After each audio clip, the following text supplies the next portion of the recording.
Well,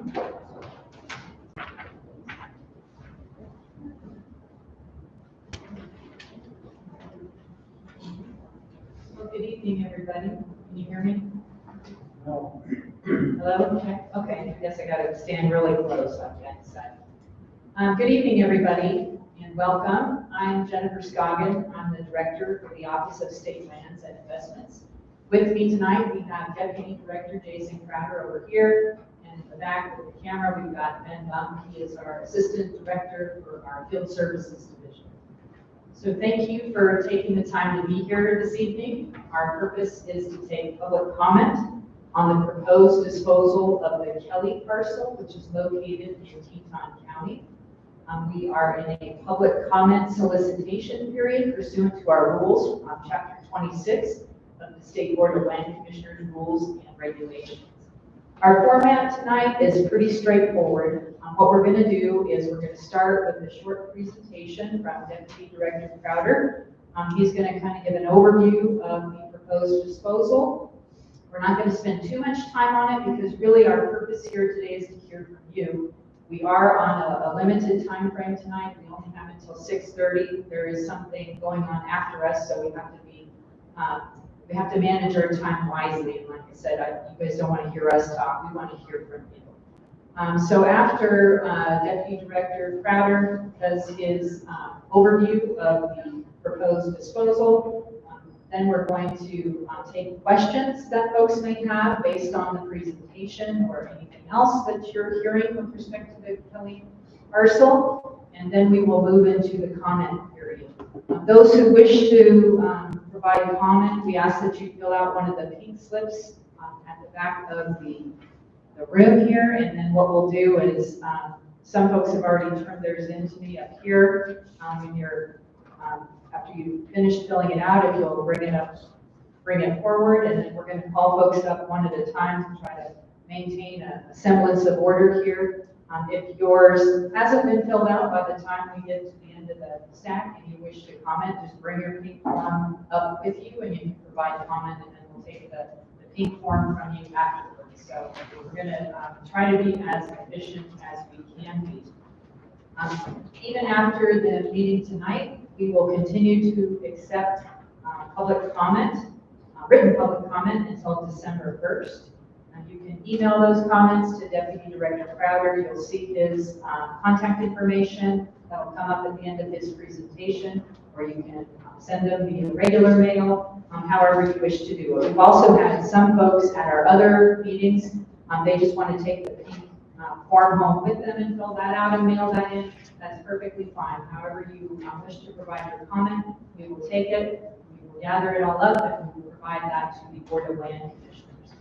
And one thing I wanted to say that for this evening, we are the Office of State Lands and Investments. We are not the decision makers here. We are the staff for the Board of Land Commissioners. The Board of Land Commissioners is the 5 statewide elected officials. Jason will provide a little more detail about that. But again, we're here to solicit comment. We will not be making the decision. The decision has not yet been made as far as whether to pursue a disposal of this parcel or not. The board will take that up at their December 7th regularly scheduled meeting.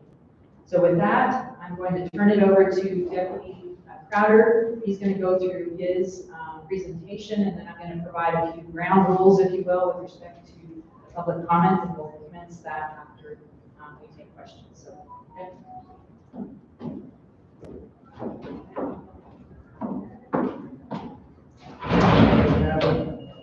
Can everybody hear me? Do I have this close enough?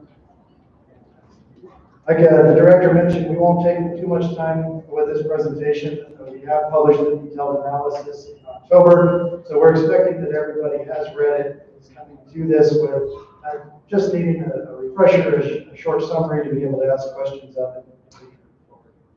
So what we like to start with is who we are, what we do, and when we do it. We'll call it our first 5 slides. As the director mentioned, we serve as the administrative arm to the Board of Land Commissioners. The Board of Land Commissioners was created constitutionally, or by the Constitution in 1890, and they are charged with generating and maximizing revenue from all state trust lands across the state. They are made up of these 5 statewide elected officials, so the governor, the Secretary of State, state auditor, treasurer, and superintendent of public instruction. They serve a variety of beneficiaries, 13 in total as a matter of fact. The largest, or 86% of which, is the K through 12 school system. So the board manages 3.4 million surface acres, 3.9 million subsurface acres, 86% of those lands all for the school K through 12 public education system.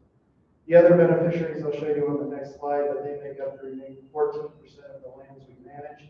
It's important to know we are a fiduciary agency. We're a revenue generating agency for these beneficiaries. In fiscal year 2023, we were successful in securing $223 million for these beneficiaries. So that is almost 40% of the statewide education funding for the K through 12 school system. Significant. These are the beneficiaries that the Board of Land Commissioners manages for. We're here for the top one, obviously the common school K through 12 school system, but you can see the other 13 in this list. The fish hatchery, the agricultural college, all the way down to the state law, and the state library. Like the director mentioned, we are the Office of State Lands and Investments. She oversees the whole show. I help her in that, but we also have 4 divisions that manage all of the lands across the state and do other functions within the office. The first is the Trust Land Management Division. In this division, this is where all of the leasing occurs. So all of your surface leasing, your subsurface leasing, so the grazing, the oil and gas, the coal leasing, all happens in this division, as well as all the renewable energy leasing goes through here, and all of the real estate transactions. So this transaction and every other goes through this division. Second is our Wyoming State Forestry Division. Obviously, they're in charge of all of the timber resources on state trust land across the state. They also have a very important mandate of fire suppression assistance to our counties across the state. They do a great job ensuring that wildfires are suppressed or funded in an appropriate manner. One of the other very important things they do is provide private forestry assistance. So anybody who has forest resources on their land, on their private land, can approach these guys and get some assistance in not only selling your timber, but promoting healthy stands, reducing bug infestations. Our Field Services Division is headed up by Mr. Bump, running our camera. These guys ensure compliance of all the leases across the state. Very small crew for all 3.9 million acres. They do a great job in a lot of windshield. They also do all of our electronic outreach. So everything you see on our website runs through this shop. All of our data, all of our integration with our internal databases run through this shop, so they're very busy. And then one of the other important functions is all of the appraisal operations run through this shop. So all the real estate appraisals, all of the appraisals of our long-term leases run through the shop. And lastly, but not lastly, is the Administrative Services Division. Obviously, like I said, we're a fiduciary agency, revenue generating, and we have to ensure that all of that $223 million gets distributed appropriately to the right beneficiaries. This group does that for us. They also pay all of our bills and ensure the appropriate royalty payments come in from all of our leases. The Board of Land Commissioners has given us guidance on how we are to manage the lands that we operate for, and they call these things the Trust Land Management Objectives. They've given us 3 objectives. This is from high-level legislative oversight. But the 3 objectives we are to address each time we're looking at a real estate transaction or doing some type of long-term leasing. They told us that we are to review each one of these objectives when we're looking at a transaction. But a specific transaction doesn't have to meet each one. And then we are also to look at them in priority order. So the first one, the number 1 priority, is to better meet the beneficiary's short and long-term goals. And that's either through revenue generation or investment value. So, like we said, we're leasing land, we're generating revenue from that. That's the first thing we look at. The second thing is, how can we best position those lands for long-term investment value? How can we be responsive to opportunities when they come up? Or how can we dispose of these properties and invest those funds with the state treasurer and allow the beneficiaries to benefit from the returns of that? The second objective is to improve the manageability of the land. Obviously, we're a government entity and we need to operate efficiently. So how can we position lands and operate lands that do that? We've recognized that when we consolidate land ownership patterns, we do that and an efficiency gain to our office. Also, we're able to leverage the resources of other agencies. So the Game and Fish Department, the OGCC, the EQ, Forest Service, and BLM. We leverage their expertise and their boots on the ground when we consolidate these land ownership patterns together. So we're to look at that when we're looking at land transactions. The third is to meet a specific school or community need. Now this is where public access comes into play. How can we increase publicly accessible acres? What is the impact of that in the way of the land transaction we're looking at? And also, when we're talking about Teton County here, they're very much surrounded by federal land, can't grow because of that surrounded by federal land.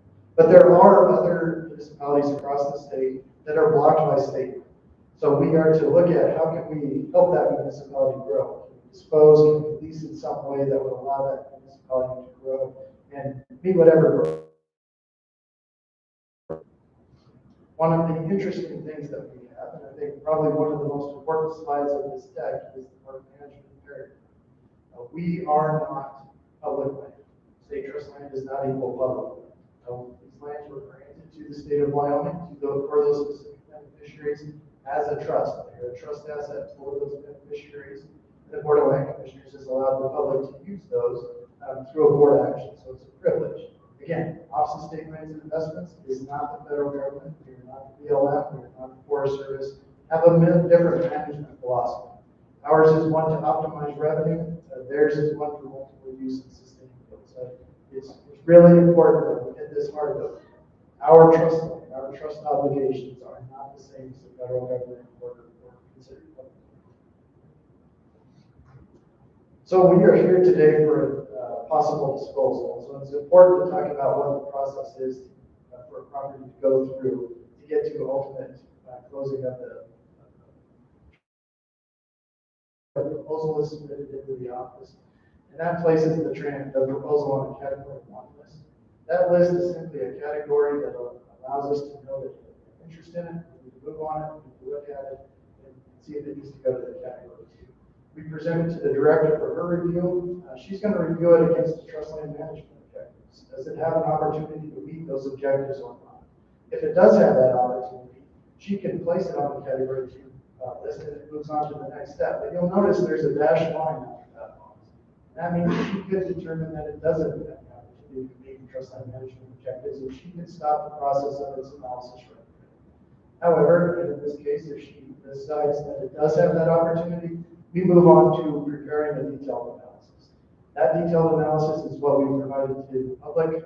It's supposed to be very exhaustive about everything that the parcel has to provide, all of the revenue generation, all of the investment impacts, all of the appreciation impacts, as well as recognition that there could be some wildlife importance, there could be cultural resources importance, and identify what the impact of the transaction could be to the trust beneficiaries.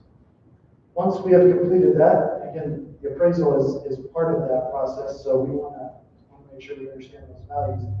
Once that's all completed, we publish that detailed analysis to the public, which is what we've done here. When we publish that detailed analysis, that kicks off a 60-day public comment period, as the director mentioned. We're in the middle of that. In the middle, we are required to hold a public hearing in the county where the parcel is located.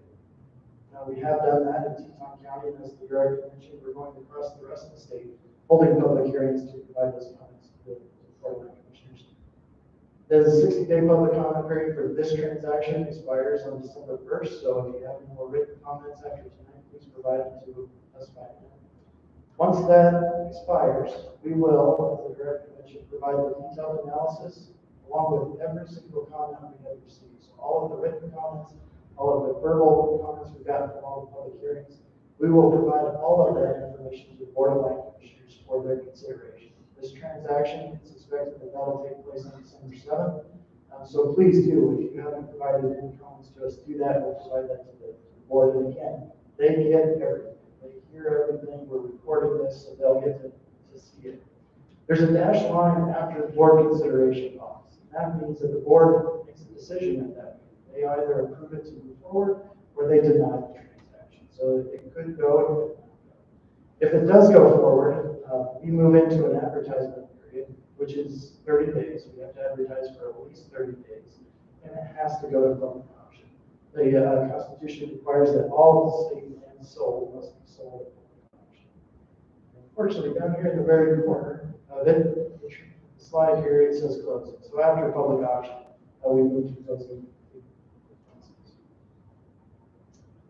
We wanted to provide a little bit of background on all of the within the outer boundaries of Grand Teton National Park, because this has been an ongoing process going back to 2000. The late Senator Craig Thomas was successful in getting public law 108-2 passed. That's the Grand Teton National Park Land Exchange Act.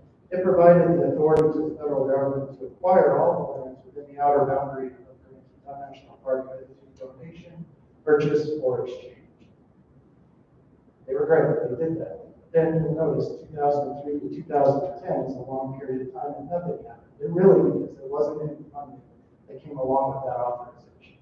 So at the 2010, the Board of Land Commissioners lost a little bit of patience and approached the Department of Interior and said, if you don't move forward with what you're allowed to do through the Grand Teton National Park Land Exchange Act, we're going to put these parcels up for auction. Fortunately, the federal government did come back. The Department of Interior and the Board of Land Commissioners were successful in negotiating an agreement later in 2010, and it identified all of the parcels within the outer boundary of Grand Teton National Park. It identified through appraisal what the value of each one of those parcels were, and it gave the park a requirement on which date in which it was to acquire those parcels. It also indicated that in order for this to work, since every parcel of state land has to be sold at public auction, we needed the legislature, the Wyoming State Legislature, to come in and support that action by giving direct sale authority to the Board of Land Commissioners so that they could forego the public auction requirement. The legislature did that in early 2011, with the House of Gold Act 22. And in January 5th, 2012, the Department of Interior was successful in acquiring the first parcel. It was a small parcel, mineral estate only. It was only valued at $2,000, but they did acquire that on January 5th, 2012. Then, on January 5th, 2013, they were successful in acquiring the Snake River parcel, slightly larger parcel, surface and mineral estate, for $16 million. And you recognize through those two transactions a bit of a pattern. January 5th was the date noted in the board's agreement with the Department of Interior when these transactions occurred. However, the following year, on January 5th, 2014, the department failed to acquire the third parcel on the list, which is the Emerald Flats parcel. At the time, the Department of Interior approached the Board of Land Commission and said, we just can't come up with the funding for that. Is there another way that we can acquire that property, possibly through exchange? So in 2014, the board also amended its agreement with the Department of Interior. It required that all of the parcels that were remaining, we're only talking about the Antelope Flats parcel and the Kelly parcel, were to be reappraised. And if those parcels went down in value, the agreement can be terminated, or we could go with the original appraised value. If they went up, obviously we go with the higher appraised value. It provided another deadline of January 5th, 2016 to have both parcels acquired by the Department of Interior. It also said that deadline could be extended to December 31st, 2016, if substantial administrative effort towards the completion of the transaction was made. It contemplated that the board of the state of Wyoming would not be responsible for any costs associated with the transaction, and it's at the bottom of the slide, you can see it, unfortunately, but it also said if the federal government, Department of Interior, fails to acquire both of the parcels by the deadline, these parcels will be automatically placed on the Category 1 disposal list. It also said we need to extend the direct sale authorization provided by the legislature. Legislature, again, in 2014, Senate Gold Act 69, gave us that extension of the direct sale authorization. In that legislation, though, they created the State Land Exchange Advisory Board. So it contemplated that the federal government, Department of Interior, could still acquire the parcels through acquisition, but then it also said there's a possibility that you may need to exchange lands for it. So we're going to create this panel to work with the office and the board to ensure that an appropriate exchange is identified for it. Through 2014, through 2015, the office, the board, and the Department of Interior worked on an exchange scenario. Obviously, the state park system doesn't have a lot of lands. They have the ability to exchange them. They don't have a lot of lands to offer out for exchange. So the Department of Interior went inside of its umbrella, approached the BLM and said, you guys need to come up some lines to help this exchange move forward. And as you can imagine, we're talking about very high value parcels. Two parcels, 1,280 acres, about $120 million, $140 million in total. It takes a lot of BLM money from the rest of the state to make value for value exchange work. So we worked very diligently with the federal government for 2 years to see if that possibility could occur. In 2015, we were notified by the Department of Interior that that process was getting too complex, was getting too costly, and the amount of land needed to complete that exchange was just too much. And so they told their internal people to stop working on an exchange, told us they were stopping working on the exchange, and they were going to concentrate on acquiring parcels just to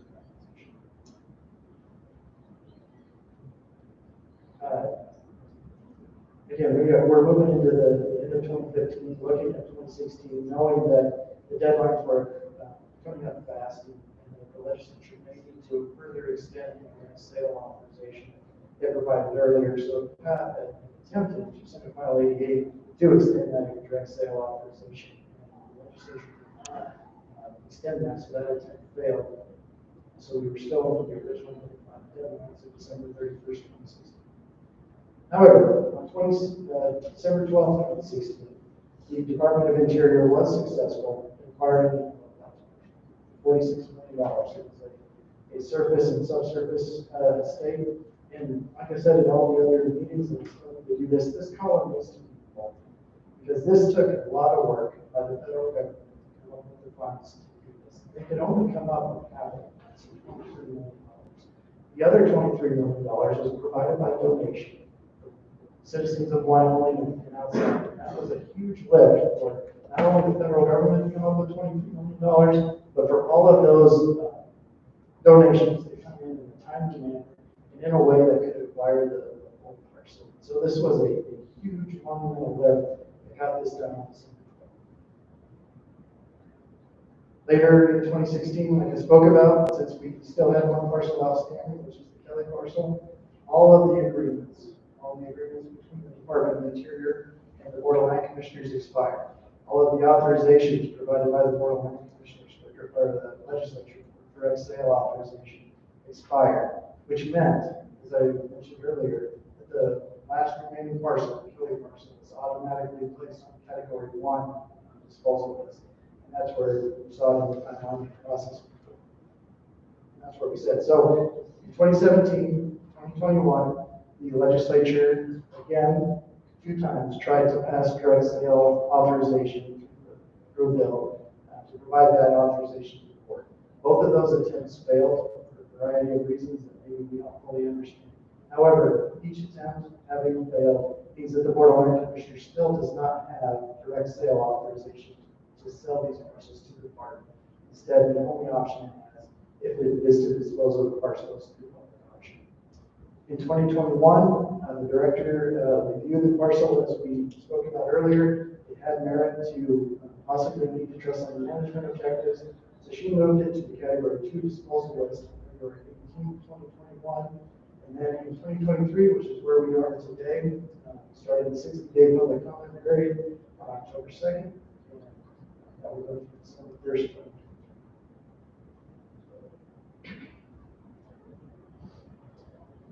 As the director mentioned, this is being streamed through YouTube. This PowerPoint is also up on our website if you haven't seen it. We provided this slide just for some context on how the parcels through time got transferred to the park and that parcels. So we won't go through this, but it's available. Specific to the Kelly parcel, it is the little yellow dot on the map, just north of the National Elk Refuge. Bordered on all sides by the federal government, either by the National Elk Refuge, National Forest System, the National Forest, or Grand Teton National Park. This is how the parcel sits within the northeast corner of Wyoming. If you want right there. This is a zoomed in picture of the parcel. Go to the next slide. It's a little cleaner. What's blue is the Kelly parcel. What's yellow is an easement that goes across the Kelly parcel. There are a few easements, but what we want to identify on this slide is that there is a roadway easement held by the Department of Interior for the Girl Road. On either side of that road, also held by the Department of Interior, is a scenic easement. The total easement width is 156 acres in size, but we wanted to make sure that everybody understood how that scenic easement lies. It's a very important component to the discussion and the story of this parcel. It does sit, Kelly parcel, 14 miles northeast of Jackson, Wyoming. It is 640 acres. Like I mentioned, it's surrounded by federal government land. It is public access is provided by the Grove Road. However, we believe development is also limited by the scenic easement we showed earlier. It does have existing uses, one agricultural grazing lease that returns $1,800 a year. Two easements, one for the roadway and the scenic easement we talked about before, and one for the power line, and then 3 temporary use permits for a variety of recreational purposes. The parcel also sits within the Jackson Core area, subject to the Wyoming Executive Order 2019-3, and that's for the protection of sage-grouse habitat. So any development, any use of the property is subject to that executive order. Like we mentioned in the timeline, the property was placed in the Category 1 disposal list originally on December 31st, 2016.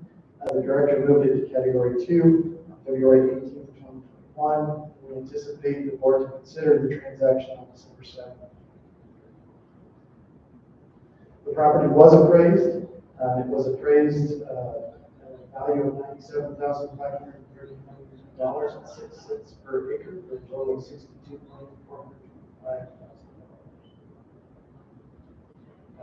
Like I mentioned, it does have existing uses. This is the income. We currently receive a little over $1,800 a year for the grazing lease, a little over $1,000 for the 3 temporary uses.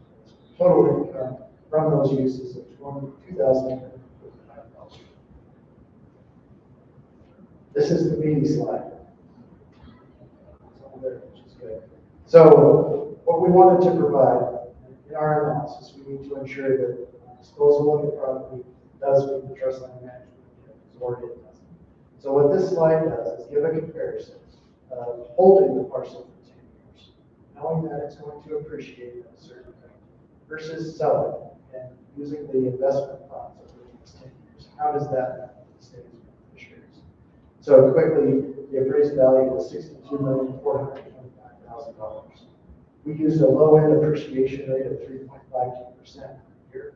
That is low for some time, but that is what NAS, or the National Agricultural Statistics Service, tells us all open rangeland across the state of Wyoming is appreciated. We compare that to a high appreciation rate of 7.2%, which is what the appraiser gave us. He recognized that the Kelly parcel is likely to appreciate at 0.6% per month, which equates to 7.2%.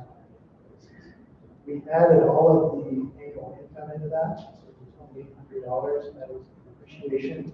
Multiply that by 10, and you get a range of a return to the beneficiaries of $22 million to $42 million return. Obviously, a good chunk of that is appreciation. It's important to note that appreciation is largely speculative. You can only realize appreciation on sale. So while we do believe the Kelly parcel will appreciate in value, as all real estate typically does, this is not money that is distributable to the beneficiaries. It's just the value of it. So we compare that to disposing of the property. Investing the earnings, the increased value of $62,425,000 with the state treasurer's office. They have experienced a 6.4% return on the common school permanent income, which is where these funds will be deposited. And if that were to occur over 10 years, the beneficiaries could receive just under $40 million. That is distributable. That $40 million is earnings off of that investment. That is tangible, something that the legislature can distribute to those beneficiaries. So the important part about this slide is there's value on both sides. One side is non-distributable, stays in value within the parcel. The other side is distributable, is earnings on.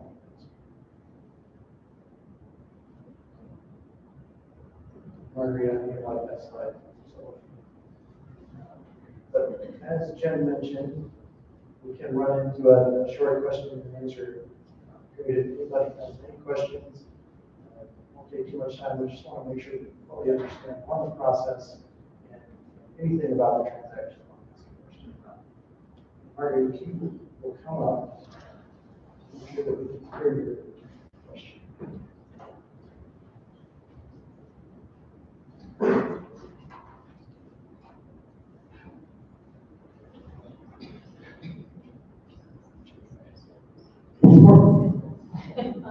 So could you clarify when the Board of Land Commissioners meet on December 7th, what options will they have in front of them? And do you know on what they will base their decision? So on December 7th, the question in front of the board is to approve the transaction, move to public auction, or deny the transaction.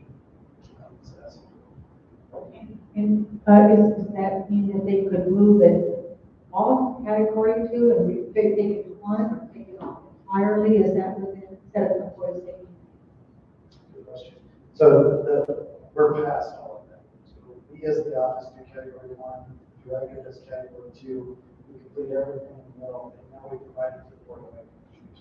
So they are the vote up or vote down scenario.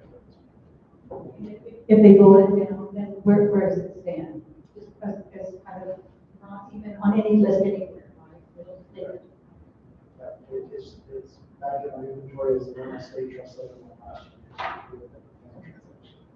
And then how would it come off that list? How would it get that inserted back into the process? If anybody did that? The way the Board of Land Commissioners rules are set up, anybody can identify any piece of land at any time for disposal. So anybody, including the director, just has a value. We just not identified. Anybody else?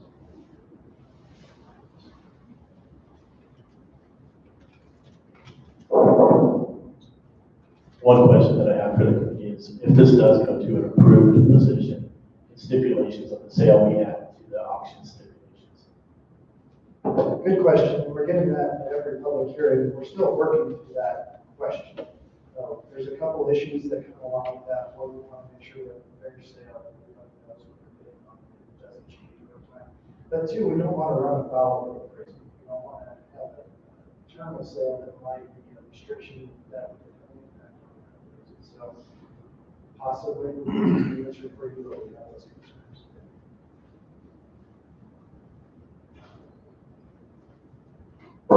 Sorry, just one last question. The 2024 legislative session starts in February. So this will have been decided by then.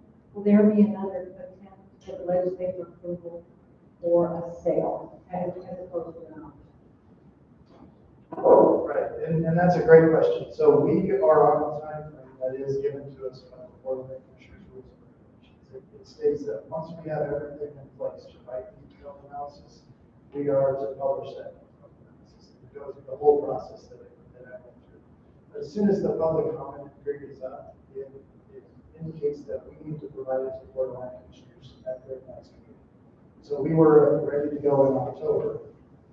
Go through the whole process. That means their next available meeting is December 7th. So it is likely that the decision will be prior to the legislature.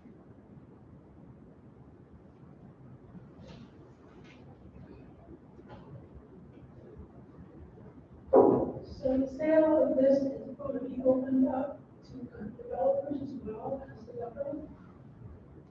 That's a good question. Yeah, it'll be an open public auction. Anybody can participate. So it could be developed. That's after the auction. We don't know what's going to happen, but we know anybody can participate in the public auction. So the values in Jackson are out of sight now. And that will be regulated by town of Jackson, this land. Sure, if the property is owned by a private individual and intends to build on it in some way, or develop it in some way, it will be subject to Teton County's land development regulations, as well as the Jackson Port area, city transportation. Right now, the housing there is outrageous, and pretty soon, they're keeps going up, they won't have any place for any of the businesses. Sometimes we'll be able to live there. So with that going to developers, possibility, that's gonna make it even worse. Town could have done it real easily. Any other questions?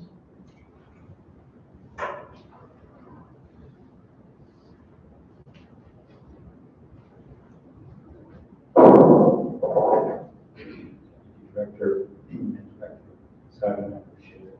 My name is Richard Garrett, I'm here in Cheyenne. And I had a chance to attend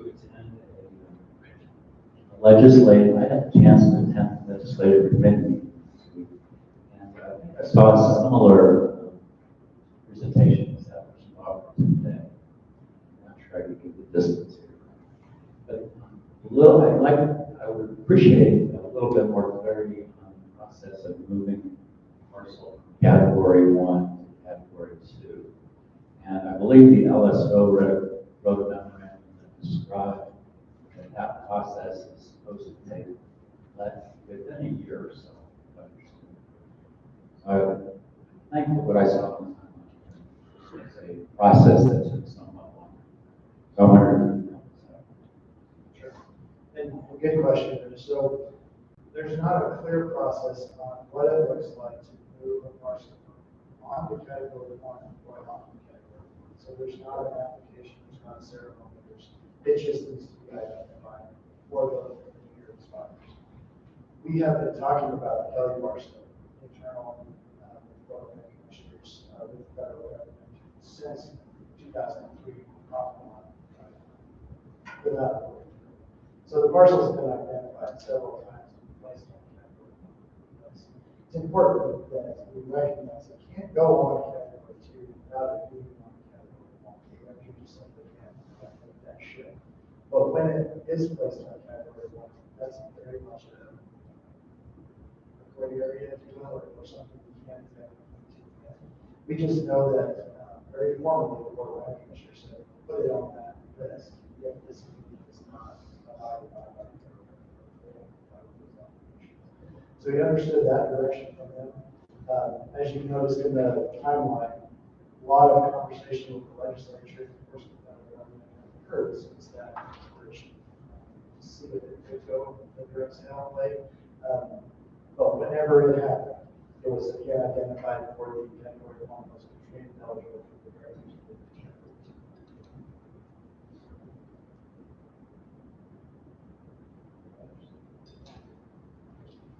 Okay.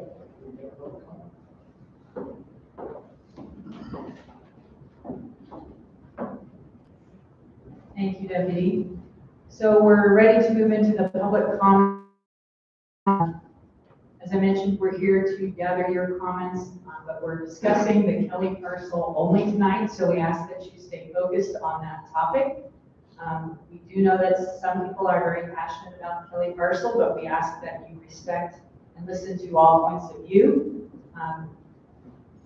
We've been to a number of meetings to date, and we've heard a lot of similar testimony, and as you're coming up to give your testimony, ditto is an appropriate remark so that we aren't continuing to rehash everybody's comments. We understand what you mean when you say ditto.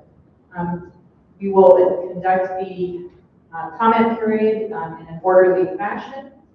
We have some time tonight. We have to turn the room over by 6:30, so hopefully we have a chance to hear from everybody, but we just ask that you stay as concise as you can.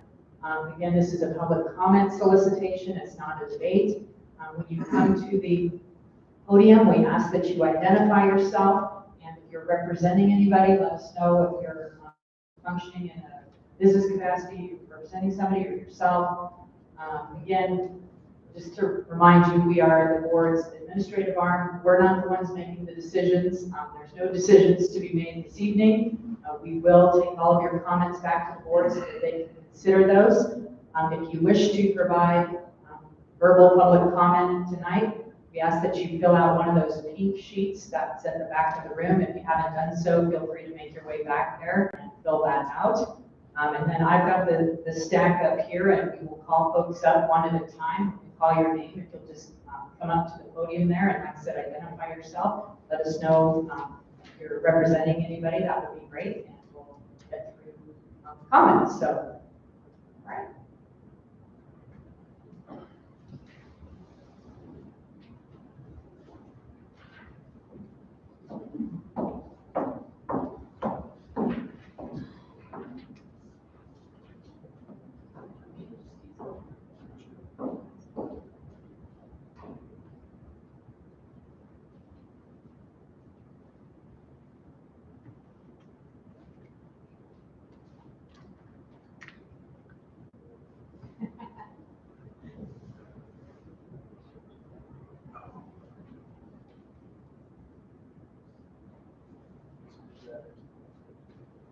Okay, we're going to take a short break. I think we need some new batteries in the microphone. Again, if you need to pick up a pink sheet, feel free to go right back and fill it out. And if you want to bring it up to me, that would be great.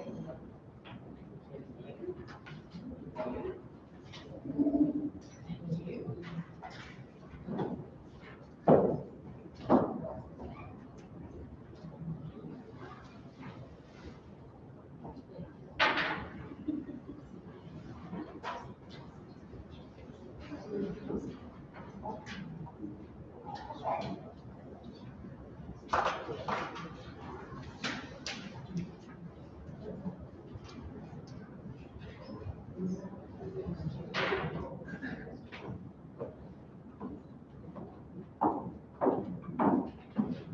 Okay. We will start with Abby Major. Hold the, hold that into your, yeah, okay. I'm gonna try to. Nice and close. Okay. Really Oh, close. sorry. Hi, my name is Abby Matre. I lived in Kelly, Wyoming for a year as a graduate student with the Teton Science School and also with the University of Wyoming. I lived adjacent to the parcel up for auction and can attest to the amazing wildlife and also the connection to the land that exists in this place. My time in Kelly was so important that I moved to Laramie to continue my studies in environmental education here in Wyoming. During my time in Kelly, we hosted students from all across the state of Wyoming and taught place-based education courses on unique ecological communities that can be experienced in few places more beautiful than Kelly. In selling off this parcel, we'd be sending the message that natural beauty belongs not to Wyoming residents past, present, and future, but to something that can be auctioned off to outside corporate interests.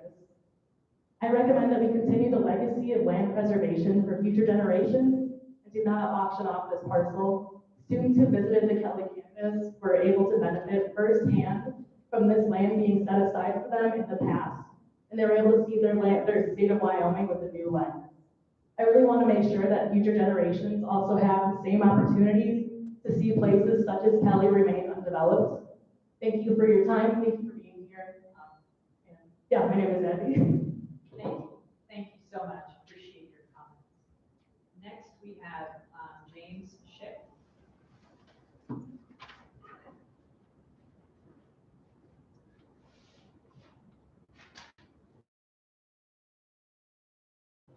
Hello, my name is James Schick, and I'm speaking on behalf of Outdoor Recreation and Conservation.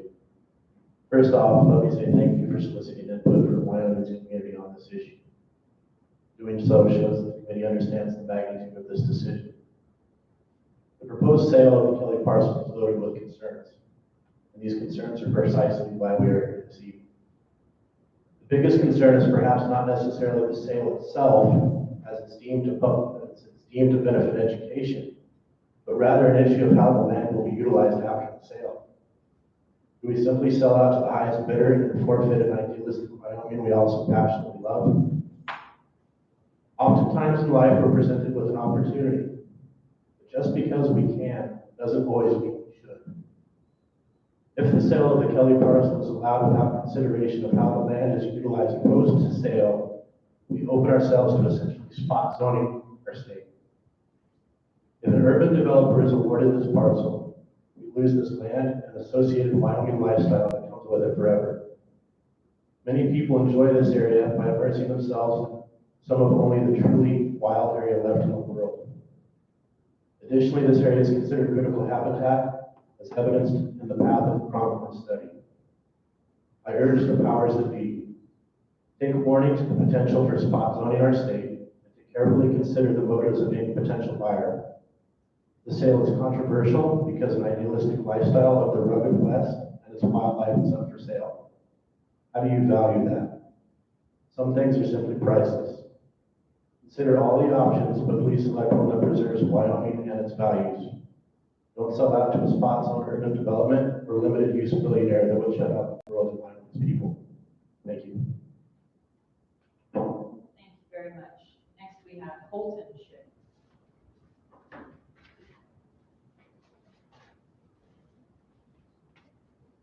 Hello. How's it going, folks? My name is Colton Schick. I'm currently a student at East High School in Cheyenne, Wyoming. I participate in trap shooting, FFA, 4-H.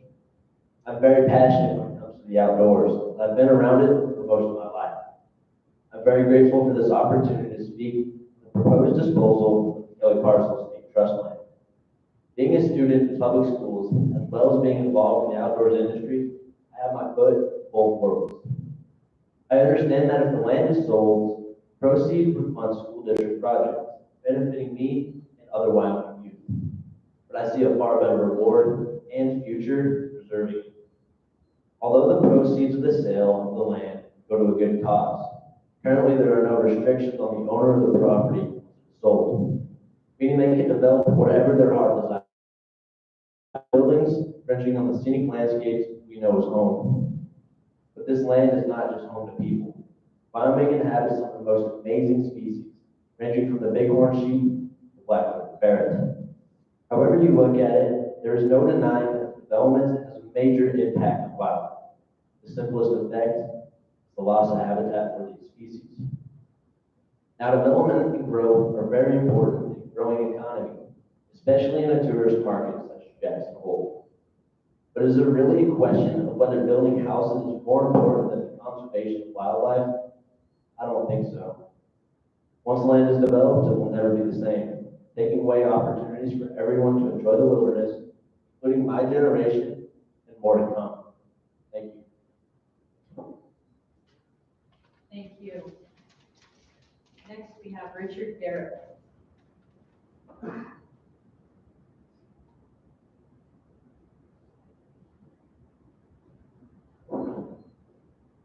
Thank you, Director and Deputy Director. Again, boy, that's a mic drop right there. I was afraid I was going to have to follow him. So I'm going to say ditto as much of what he said and only add one or two things from remarks that I had prepared. I did reference the memo that the LSO prepared in anticipation of a committee meeting last week. And in that memo, and I'm not sure if it quoted the agency or not, the memo did say that OSLI and the State Board of Land Commissioners are currently in the process of determining other methods to place parameters on the public auction parcel. So in that spirit, and assuming that some of those parameters might be welcome to be heard this evening, I would suggest the following parameters. And I'm calling them restricted covenants, but perhaps that's not the right term. In any event, brief. No new development, no use of the land for organized recreational activities, and no use of the land for commercial, industrial, or residential development. I believe that that will protect our wildlife, our scenic vistas, and the value of this property, this parcel, for future generations. And I just give a shout out to you for all that you said. I think that's why we're all here, is because I think you said your name's Colton. Yeah, I think that's why we're all here. So thank you very much. Thank you. Next is Jake Goldman.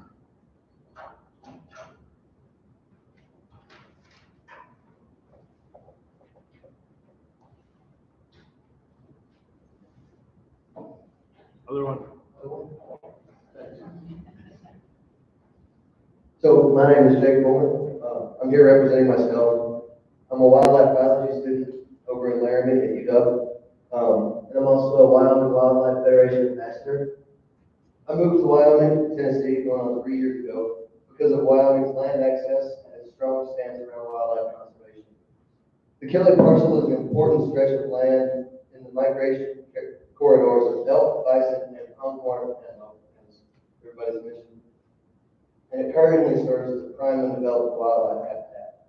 I'm asking that if the parcel is sold, it is sold to a wildlife-minded buyer for the appraised value. There is currently a willing wildlife-minded buyer in the Grand Teton National Park.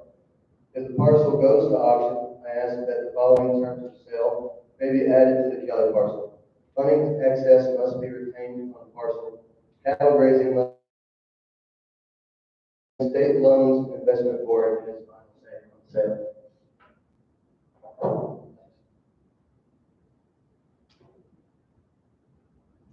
Thank you. Next is Dan Schlager.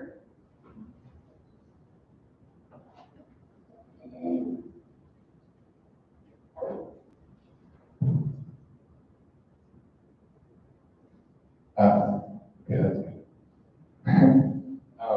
My name is Dan Schlager. I'm the Wyoming State Director for the Conservation Fund. I'm speaking in both official and personal capacity, I suppose.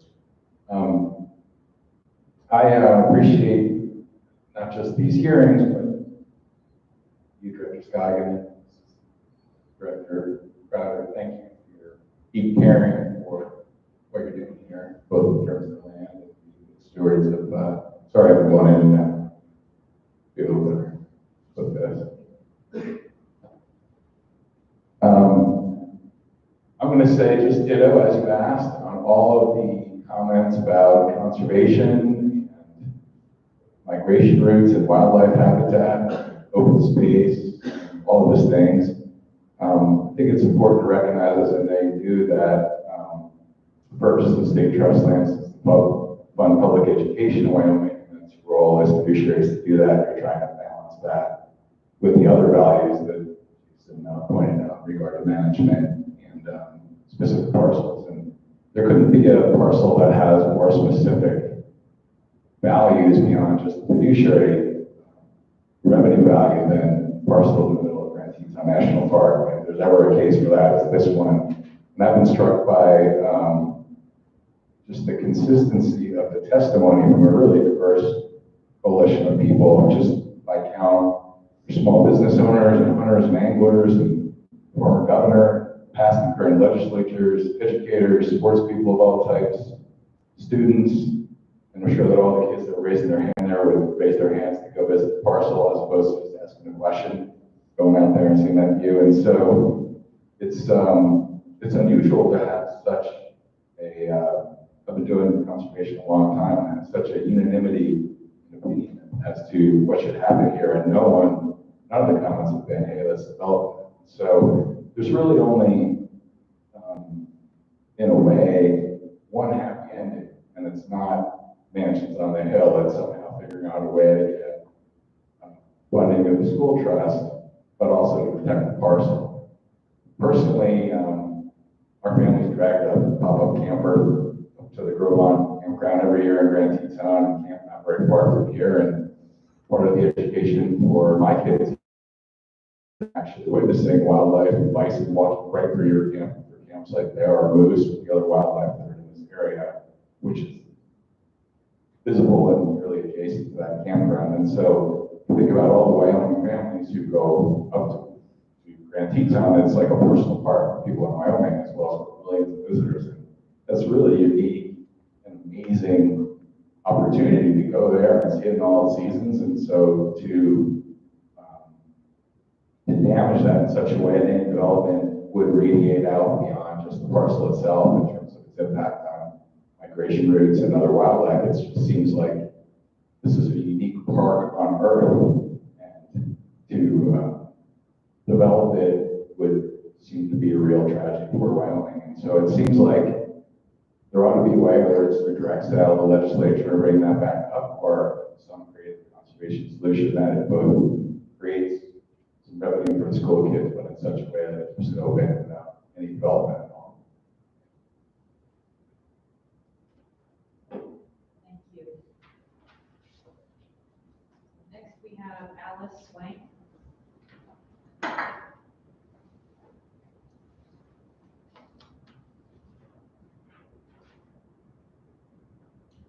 my name is Alice Swank. 50 years, over 40 of them, been in Jackson. And there was nothing when we first arrived. Now it's not the same. And with these changes, it's going to be even worse. It's sad. Thank you. Thank you. Is there anybody else that wants to provide public comment tonight? So right up here, come to the podium and I'll grab your pink sheet here. Thank you.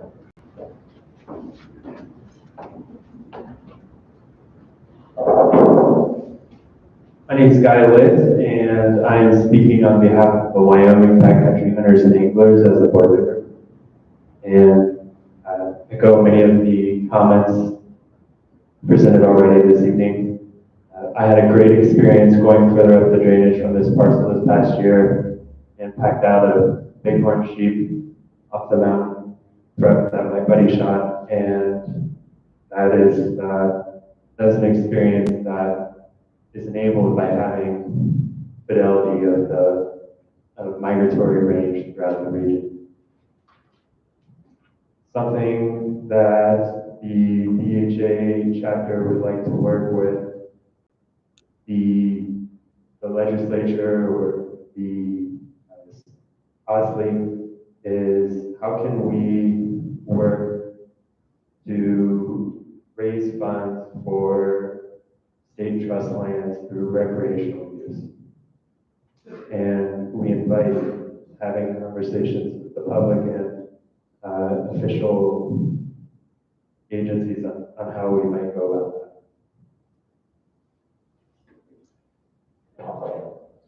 Anybody else? Going once, going twice.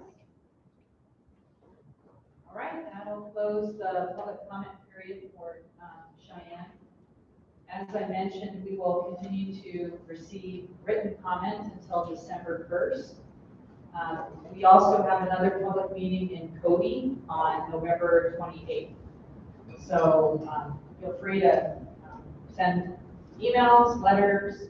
Jason's contact information is up here. He'll be receiving the comments. And again, we'll be packaging that up for the Board of Land Commissioners, and they will look at this issue at their December 7th regularly scheduled meeting. So thank you all again for coming tonight. Really appreciate your comments.